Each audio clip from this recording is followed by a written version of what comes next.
Un enthousiasme et de certitude, nous étions dans les rues pour accompagner ce que l'on a appelé le vent des démocraties, qui partit de l'Europe de l'Est, traversait l'Afrique entière. Pour nous, c'était la bourrasque salvatrice qui allait sortir le continent de l'obscurantisme et de la misère. La démocratie devait être le remède magique à tous nos maux. Le président français, François Mitterrand, soucieux de redorer son blason, se saisissait de cette opportunité pour inviter les Africains à adhérer à cette religion. C'est évident que cette aide traditionnelle, déjà ancienne, sera plus tiède en face de régimes qui se comporteraient de façon autoritaire sans accepter l'évolution vers la démocratie, et qu'elle sera enthousiaste vers ceux qui franchiront ce pas avec courage et autant qu'il leur sera possible. Pour que s'installe cette nouvelle religion, cette urgente démocratie, il fallait absolument faire partir les anciens, les tout-puissants pères fondateurs hérités des indépendances, ceux que la veille on nous demandait de célébrer, ceux que l'on soutenait depuis l'accession à la souveraineté internationale malgré leur incurie et leur violence. Les grands timoniers, pères fondateurs, ceux qui pendant plusieurs décennies étaient les modèles à suivre. Désormais, c'était eux la source de tous nos malheurs et de notre retard. Nous avions à présent un ennemi intérieur à chasser. À partir de cet instant, le parti unique tant vanté était à bannir. L'heure était à l'instauration de la démocratie décrétée à la bolle, le multipartisme. Le maître d'hier avait aussi réussi à garder la bride à travers cette nouvelle idéologie qu'il pilotait. Il nous dictait insidieusement ce que nous devions faire, ce qui était bon pour nous. Et nous y avons adhéré. Et dans ce combat, beaucoup de jeunes et de moins jeunes y ont laissé leur vie. On y a adhéré comme on entre en religion, sans trop chercher à comprendre. Heureux les pauvres en esprit. Toute personne qui s'y opposait ou traînait à se convertir était systématiquement balayée. Comme le général Boussa Traoré du Mali, le général Mathieu Kérékou du Bénin étant tombé quelques mois plus tôt. La bourrasque a emporté entre autres le président Denis Sassou Nguesso du Congo, Mobutu Sese Seko du Zaïre, pour ne citer que cela. Bref, le paysage politique s'est vu modifié. Désormais, on entrait dans l'ère des élections tous azimuts. Élections présidentielles tous les 5 ans, élections législatives au même rythme, élections municipales à la même cadence, pour ne citer que ces rendez-vous. Quelques 30 ans plus tard, après des dizaines d'élections démocratiques et quelques dizaines de dirigeants neufs, quel bilan? De nombreuses nations africaines ont adopté des textes très démocratiques, presque toujours calqués sur les modèles occidentaux, notamment ceux de l'ancienne métropole, ceux de l'ancien colonisateur qui leur a si généreusement prescrit ce remède. Elles organisent régulièrement, à grands frais, des élections comme l'impose le système. Mais les conditions de vie des populations ont-elles changé? Rien n'est moins sûr. De nombreux partis politiques, très souvent à base ethnique, sont apparus, avec des dirigeants très souvent plus véreux, plus corrompus que ceux qu'ils ont bousculés et remplacés. Quelques intellectuels, disons plutôt des diplômés, ont parfois remplacé dans des palais plus cossus les pères fondateurs d'hier. Ils se sont souvent servis des ambiguïtés du système électoral lorsqu'ils ne les ont pas façonnés sur mesure pour se maintenir au pouvoir le plus longtemps possible. L'achat des votes a remplacé la pression qu'exerçait naguère le parti unique sur les citoyens. Aux yeux du monde, l'Afrique est en train d'évoluer, puisqu'elle a adopté des textes dits démocratiques. Ses dirigeants sont devenus fréquentables. Certains se targuant même à voix haute d'être les meilleurs élèves de Paris. Mais dans la réalité, lorsque l'on regarde les chiffres et les indices de développement, la population s'est paupérisée. Les jeunes sont désenchantés. La crise est de plus en plus aiguë. Les écoles qui autrefois offraient vermifuges, vaccins et autres comprimés de Nivaquine ressemblent à des écuries mal entretenues où le maître, les enseignants impuissants sont devenus des gardiens d'enfants et leur souffre-douleur. Bref, la situation économique et sociale s'est détériorée presque partout. Quelques nations ont même basculé dans la guerre civile.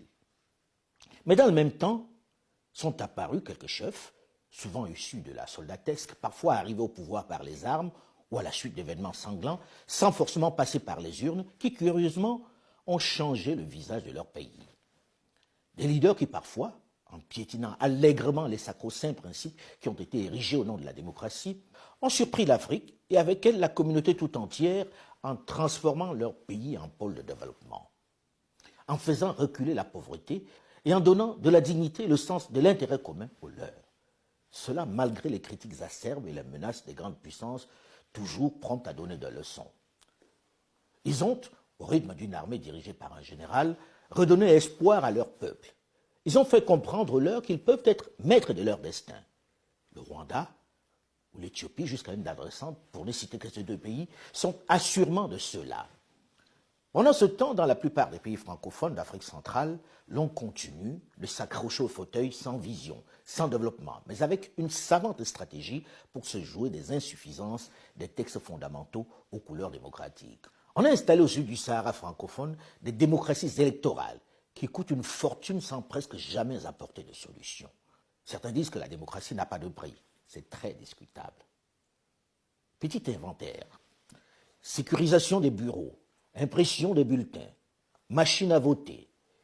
États et bailleurs de fonds dépensent chaque 5 ans des dizaines de millions d'euros pour organiser des élections présidentielles, parlementaires ou locales. Des coûts parfois polémiques, surtout lorsqu'ils ralentissent le processus électoral. Et parfois, la facture explose. Tenez, en 2010, en Côte d'Ivoire, les partenaires internationaux ont versé près de 252 millions d'euros pour les élections, un record en Afrique. En 2018, les élections présidentielles et législatives ont coûté au Mali un peu plus de 76 millions d'euros, soit presque 50 milliards de francs CFA. Ceci pour reconduire un président déjà aux affaires depuis 5 ans. 3 ans après, il a été renversé. C'est un peu comme si on avait mis cette extraordinaire somme dans les toilettes et on a tiré la chasse puisque ni le président élu, ni les députés ne sont plus là. Ils ont été balayés par les difficultés de la gouvernance. Cette somme correspond à plus de 10 hôpitaux de référence dont ont vraiment besoin les populations. Des hôpitaux qu'ils n'auront jamais. Au Cameroun, on a dépensé en 2018 pour les élections présidentielles un peu plus de 82 millions d'euros, soit 54 milliards de francs CFA, pour reconduire le président aux affaires depuis novembre 1982. Et presque les mêmes représentants à l'Assemblée nationale, soit l'équivalent de 530 écoles de qualité dans le pays, ce qui changerait considérablement le monde scolaire et académique. Je ne parle pas du nombre d'hôpitaux qui auraient été construits pour le même prix, des choses concrètes qui auraient changé la vie des populations. Au Burkina Faso, en 2015, on a dépensé pour la présidentielle et les législatives un peu plus de 47 millions d'euros, soit plus de 30 milliards de francs CFA dans un pays enclavé où on manque de tout, où les hôpitaux sont des mouroirs et où la priorité doit être la sécurité face à des bandes armées qui tuent sans discernement dans les villages du pays, où les militaires manquent d'équipements pour défendre l'intégrité du territoire. Après avoir dépensé la même somme il y a moins de 2 ans, le président Roch-Marc Christian Kaboré a été renversé et le Parlement dissous. Encore des centaines d'hôpitaux brûlés sur l'autel des élections dites démocratiques. Des centaines de kilomètres de routes qu'on ne construira pas. En République démocratique du Congo en 2018, on a dépensé 600 millions de dollars pour la présidentielle, les législatives et les provinciales, soit près de 350 milliards de francs CFA. Ceci correspond à 400 km de route dans cet immense territoire totalement enclavé. 2 parcs agro-industriels, 5 avions Airbus 319 neufs, 4000 bus de transport neufs de marque Mercedes, plus de 4000 écoles primaires et secondaires. Avec cette somme, on aurait aussi pu bâtir plus de 5 barrages hydroélectriques pour fournir l'énergie qui fait si cruellement défaut à ce vaste territoire, ou encore 50 centrales de production d'eau potable dans ce pays où l'on meurt encore de paludisme. Ces calculs sont ceux de l'ancien Premier ministre Matata Ponyo-Mapon. Tout cet argent, cette somme aurait pu permettre de lutter efficacement et définitivement contre l'insécurité dans l'est de la RDC où des bandes armées font encore la loi, où l'insécurité est devenue la règle. Il aura fallu, après le scrutin, plus de 2 ans de crise, de blocage, de tergiversation, de tractation, d'arrangement pour que le président élu, Félix-Antoine Tshisekedi Tshilombo, à la tête d'une union sacrée hétéroclite, puisse enfin prendre les rênes du pays. Et déjà, on envisage la prochaine échéance électorale. L'année prochaine, en juin 2023, il faudra encore débourser 500 millions de dollars pour les élections. Lorsque l'on fait l'inventaire de tous ces scrutins, il y a moins de 10% d'alternance. En gros, les mêmes remportent leur siège. On vote donc presque pour rien. Une tragique comédie. À quoi ça sert de dépenser 500 millions de dollars pour financer un simulacre d'élection dont on connaît les résultats à l'avance et qui en plus vont diviser les populations et très souvent entraîner des violences? Ceci pose avec acuité, avec violence, j'allais dire, la problématique, le fameux dilemme entre la démocratie et le développement. question que certains intellectuels un peu rapidement, pleins de certitudes, balaient d'un revers de la main. J'arrête là cet inventaire pour ne pas vous déprimer avec le gâchis que l'on perd chaque année sans garantie d'alternance, et qui très souvent se termine en crise, en contestation, en division du pays, en guerre civile. Devant toutes ces ratés, ces échecs, je m'interroge. Avons-nous, au début de la décennie 90, mené le bon combat? Est-ce bien de cette démocratie dont le continent a urgemment besoin? Son salut ne passe-t-il pas, contrairement à la réflexion de Barack Obama, par des hommes forts? La doctrine nécessaire n'est-elle pas celle qui promeut le développement? Je n'ai pas de réponse, Je n'ai pas de réponse définitive. Je m'interroge tout simplement.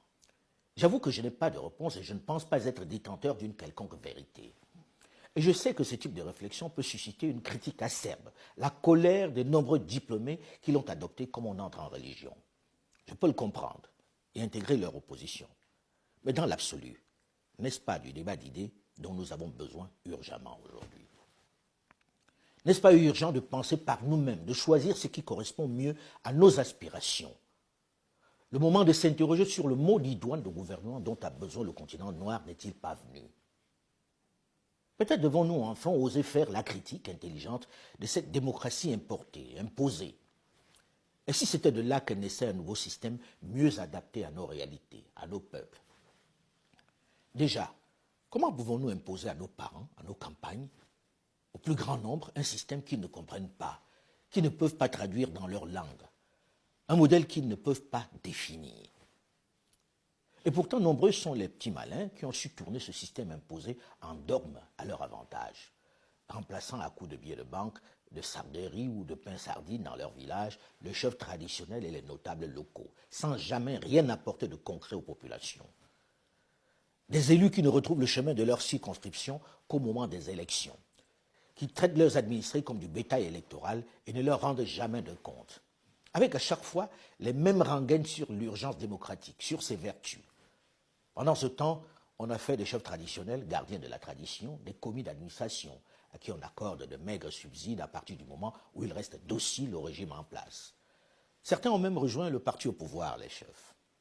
Comparaison n'est pas raison, dit-on, mais peut-être qu'on doit sortir du fétichisme des mots pour regarder d'autres modèles. Et si on regardait autour de nous ceux qui étaient à notre niveau il y a 50 ans, ceux qui accusaient le même retard de développement et qui n'ont pas été sous la pression du modèle qu'on nous a imposé. Tenez, ils sont des milliers, les Africains, qui désormais prennent le chemin des Émirats arabes unis. C'est devenu l'Eldorado, le modèle que l'on montre. Il y a 50 ans, voici à quoi ressemblaient les Émirats arabes unis.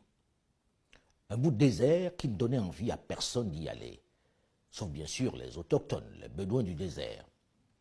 Le plus important immeuble ici était celui-là. Il ne dépassait pas 7 étages. Souvenez-vous que le golfe Persique ne prend son indépendance qu'en 1971, soit plus de 11 ans après l'immense majorité des pays africains. C'était il y a 50 ans. 50 ans plus tard, voici Dubaï. Dubaï est devenu l'un des lieux forts du monde. Ils ont maîtrisé l'eau dans ce pays qui en manquait tant. Peuple du désert, en quelques années, ils ont purifié la mer. Ils ont transformé les dunes de sable en jardins. La planète les montre en exemple. Ils affirment la fierté d'un peuple longtemps soumis au colonialisme. Les Émirats attirent les investisseurs du monde entier. Une telle réalisation ne peut s'expliquer que par le seul fait de l'argent, mais par une vision. Ceci ne peut s'expliquer autrement que par le leadership d'un homme, par la vision d'un homme. Et ça ne s'achète pas avec de l'argent. Ce n'est pas venu d'ailleurs. On ne peut pas accomplir de telles choses, des choses aussi grandioses, si l'on n'aime pas d'abord son peuple, si l'on ne veut pas lui offrir le meilleur, avec un système de santé des plus modernes, des plus généreux pour son peuple, avec un système d'éducation des plus adaptés, avec des infrastructures des plus sophistiquées, des aéroports futuristes, avec un modèle de sécurité qui protège ses populations. Qui en bénéficie? Ces populations. Ces visionnaires, peut-on dire qu'ils ne veillent pas sur les droits de leurs compatriotes? Peut-on les accuser de saigner leur peuple? Oui, bien sûr, tout n'est peut-être pas parfait dans ce monde. Mais les populations semblent bien plus heureuses, mieux traitées que dans l'immense majorité de nos nations du sud du Sahara et même de nombreux pays occidentaux. Ce qui a d'ailleurs amené la presse occidentale à changer de ton avec les Émirats arabes unis. On les accueille dans les palais des grandes puissances avec tous les égards. On leur déroule à chaque fois le tapis rouge. Ils imposent leur volonté et personne ne leur parle de démocratisation. Personne ne leur donne des leçons pour gérer leur pays. On est plus pressé de leur vendre des avions, de signer avec eux des contrats. On n'est jamais contrariant avec eux, jamais. Tout ceci est d'abord l'œuvre, la vision du cheikh Rachid, père de l'indépendance de Dubaï, qui est mort en 1990. Mohamed Al-Rachid Al Maktoum est aujourd'hui le monarque de Dubaï. Même si la crise financière de 2009 l'a profondément touché, Dubaï reste un modèle. Cette famille est pourtant aux affaires depuis le début. Cheikh Zayed Ben Sultan, surnommé le sage des Arabes, est resté aux affaires de la création des Émirats Arabes Unis en 1971 jusqu'à sa mort en 2004, soit 33 ans. Il a été remplacé par Cheikh Khalifa bin Zayed Al Nahyan en 2004. En gros, la famille est au pouvoir depuis 1932. Mais personne ne leur fait le sempiternel reproche de la dynastie ou de la limitation des mandats à deux. Aujourd'hui, ils sont des milliers les Africains qui émigrent vers ces territoires malgré l'hostilité qu'ils y rencontrent souvent. Il produit un effet dément sur nombre d'entre eux. Il est devenu une plaque tournante de l'économie du Moyen-Orient, mais également de la planète tout entière. Les populations africaines ne diraient pas non, ne dédaigneraient pas si on leur proposait ce niveau de vie, cette qualité de vie, ce cadre, ces infrastructures. Ce n'est pourtant pas une démocratie, loin s'en faut. Mais les nationaux y sont heureux. Autre modèle, autre succès, Singapour. Lee Kuan Yew, Premier ministre de la République de Singapour de 1959 à 1990, cofondateur du pays, supervise la séparation de Singapour de la Malaisie en 1965 et entame les transformations, en dirigeant le pays de façon autoritaire. Il transforme Singapour d'un pays avant-post-colonial, sous-développé et pauvre, sans ressources naturelles, en un pays avec une des économies les plus florissantes de toute la planète. Sous son autorité, Singapour va poursuivre une politique de croissance par l'investissement rendu possible, tenez-vous bien, par l'épargne forcée des ménages.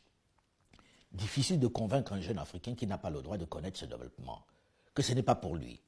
Tous sont admiratifs de ce prodigieux développement et malgré la distance qui le sépare de l'Afrique, ils sont de plus en plus nombreux à s'aventurer jusqu'ici à Singapour. Personne ne mentionne le fait que la même personne soit restée aux affaires près de 50 ans. Ce dont on se souvient, c'est la transformation de son pays en un Eldorado. On pourra en dire autant de quelques nations qui ont choisi d'autres voies, d'autres modes de gouvernance et qui ont obtenu des résultats remarquables. La Chine qui est aujourd'hui l'usine du monde. Je sais que je suscite aussitôt lire des bien-pensants donneurs de leçons et ayatollahs de la pensée unique occidentale en disant ceci. Mais regardez le nombre d'Africains qui, par désespoir, sont des milliers à choisir de s'exiler en Chine, malgré la xénophobie, le rejet qu'ils y rencontrent. Ils seraient bien heureux, dans leur pays d'origine, où on vote régulièrement, d'avoir les mêmes infrastructures et le même cadre de vie, pour ne serait-ce que se débrouiller à nourrir leur famille sur place. Ma conviction du moment est certainement discutable, c'est vrai. Mais à choisir entre un monarque éclairé qui m'aide à retrouver ma dignité, qui m'offre de l'espoir, me permet de me soigner, et un démocrate qui organise régulièrement des élections dans des mouroirs en offrant à sa jeunesse le choix de prendre la Méditerranée ou se suicider dans le Sahara, je me soumets au monarque éclairé, sans hésiter. Le fétichisme de l'élection et des deux mandats qui animent tous les jours les débats politiques doivent être interrogés. La jeunesse doit arrêter d'être des éponges absorbent tout, comme nous l'avons été pour s'inventer son modèle. Les règles qui s'appliquent ailleurs ne sont pas forcément compatibles dans un environnement qui n'est pas adapté. Elles doivent tenir compte des us et coutumes, des spécificités propres à nos sociétés. On me dira que nous sommes tous égaux, que les règles sont universelles, qu'on vit dans un grand village planétaire. Ça fait beau dans les cours à l'université, mais on sait que ce n'est pas vrai. C'est à géométrie variable. Cette règle de la limitation à 2 mandats n'a pas toujours existé dans les grandes nations démocratiques. Aux États-Unis d'Amérique, pendant la crise, Franklin Delano Roosevelt est resté aux affaires de mars 1933 à avril 1945, soit 3 mandats complets et un 4e qu'il avait entamé avant de mourir 3 mois après son investiture. Il est donc resté 12 ans et 1 mois à la Maison-Blanche. Personne n'a dénoncé un viol de la démocratie. Margaret Thatcher a été Premier ministre de Grande-Bretagne pendant 11 ans, sans discontinuer. Plus récemment, en Allemagne, Angela Merkel est restée chancelière de 2005 à 2021, soit 16 ans, sans qu'on lui reproche la longévité de son règne. En Israël, Benjamin Netanyahou est resté plus de 15 ans comme Premier ministre. Vladimir Poutine, malgré un tour de passe-passe qui lui a permis de céder momentanément son fauteuil à Dmitri Medvedev, est revenu et s'organise pour rester aux affaires jusqu'à 2030 au moins. Si on est tous désirés d'alternance au pouvoir, on ne peut pas en faire un dogme obligatoire au bon fonctionnement de la démocratie. La limitation des mandats est certes souhaitable, mais elle ne garantit pas pour autant la bonne gouvernance. Ayons le courage d'affronter cette vérité. Je commencerai par dire que ne dure pas au pouvoir qui veut, mais dure qui peut. Mais il faut le préciser de suite, sans ambiguïté. La longévité au pouvoir n'est pas non plus un gage de succès, non. Elle peut être un réel frein pour le développement pour peu que les leaders n'aient aucune vision, aucun réel projet. Il suffit pour s'en convaincre de regarder les pays d'Afrique centrale où l'on bat des records de longévité aux affaires. Guinée équatoriale, Cameroun, Congo, pour ne citer que ceux-là. On ne peut pas parler de succès, le développement n'est pas vraiment au rendez-vous, c'est un fait. Ils sont aux affaires depuis plusieurs décennies pourtant. Ils n'ont toujours pas transformé leur environnement. On est loin de Dubaï là, hein? C'est aux jeunes de savoir tirer les avantages et les inconvénients de tous ces systèmes pour construire leur avenir. L'essentiel est de sortir des dogmes. De faire froidement, sans émotion, le tri dans les connaissances livresques et les modèles proposés pour adopter ceux qui conviennent à leur environnement direct. Si certains penseurs des siècles précédents ont mis sur pied des modèles de gouvernance, des idéologies qui régissent leur société jusqu'à ce jour, des concepts de gouvernance qui ont traversé des siècles, il est logique, si nous sommes des êtres humains sans complexe et dotés d'intelligence, de penser, d'inventer un modèle qui serait idoine à notre société. Sans rejeter celui des autres, mais en ne prenant que ce qui est vraiment utile et adapté. Sans mimétisme et avec pragmatisme. Je vois déjà les intellectuels du Nord, comme beaucoup d'autres du Sud, s'offusquer du fait qu'un journaliste puisse faire la critique de la sacro-sainte démocratie. Je les vois déjà allumer le bûcher. Mais il est temps de sortir de cette bien-pensance, de cette pensée unique, gluante de certitude, pour libérer la pensée d'une jeunesse qui en a assez de ces promesses, de ces théories. Il faut arrêter de faire semblant, de détenir le savoir, alors que chacun sait que ça va mal et que nous n'avons aucune vue. On n'a même pas vu arriver la révolution, le changement de paradigme qui se fait aujourd'hui dans nos maisons avec des jeunes qui aspirent légitimement à créer leur monde. Le nôtre a vécu. Ayons l'humilité, la décence de reconnaître que nos solutions sont de plus en plus un peu obsolètes face aux réalités auxquelles nous sommes confrontés. Il faut peut-être accepter un toilettage en profondeur de ces concepts. On ne doit pas oublier que pendant 2 millénaires, la démocratie était synonyme de chaos social et de guerre civile. Platon trouvait ce régime catastrophique. Nous sommes sans doute en train de vivre la fin de l'hégémonie occidentale sur le monde. Nous nous étions habitués à un ordre international qui, depuis le XVIIIe siècle, reposait sur une hégémonie occidentale. Vraisemblablement française au XVIIIe siècle, par l'inspiration des Lumières, sans doute britannique au XIXe grâce à la révolution industrielle, et raisonnablement américain au XXe, grâce aux 2 grands conflits et à la domination économique et politique de cette puissance. Les choses changent. Et elles sont profondément bousculées par les erreurs des Occidentaux, dans certaines crises, par les choix aussi américains depuis plusieurs années.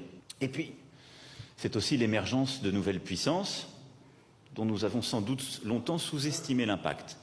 La Chine au premier rang, mais également la stratégie russe, menée, il faut bien le dire, depuis quelques années avec plus de succès.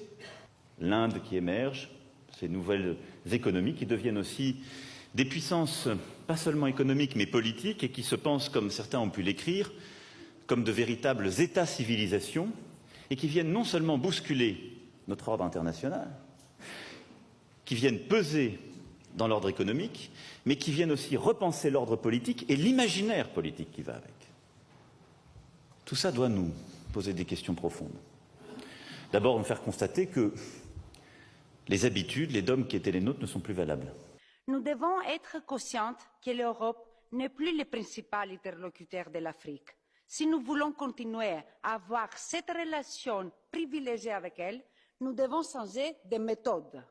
Flexibilité, rapidité, efficacité, voici comment utiliser nos instruments de financement pour soutenir les solutions africaines. Et c'est aussi à l'Afrique de formuler ces demandes, de proposer ces solutions et surtout de choisir les modèles de développement qu'elle veut pour sa population. La brutalité, la prédation, le néocolonialisme, les méthodes utilisées par certains partenaires de l'Afrique ne sont pas les nôtres. C'est clairement dit. À vous jeunes de vous décomplexer et réfléchir à de nouveaux concepts, à de nouveaux modèles adaptés à notre environnement. Il est temps de sortir du mimétisme et de profiter des errements des autres pour prendre votre liberté. Mais surtout, il ne s'agit pas de quitter un maître pour un autre. Il ne s'agit pas de se libérer d'un conquérant pour un autre dominant. Il ne s'agit pas de dire « je vais me vendre aux Chinois, aux Russes ou aux Indiens ». Non. Il s'agit de tracer sa propre voie, sans complexe. Le monde vous appartient et le ciel seul est la limite. Faites de ce siècle celui du réveil de l'Afrique, afin que dans les prochains, on puisse parler de l'ère africain. Vous en êtes capable. Pensez à activer la cloche.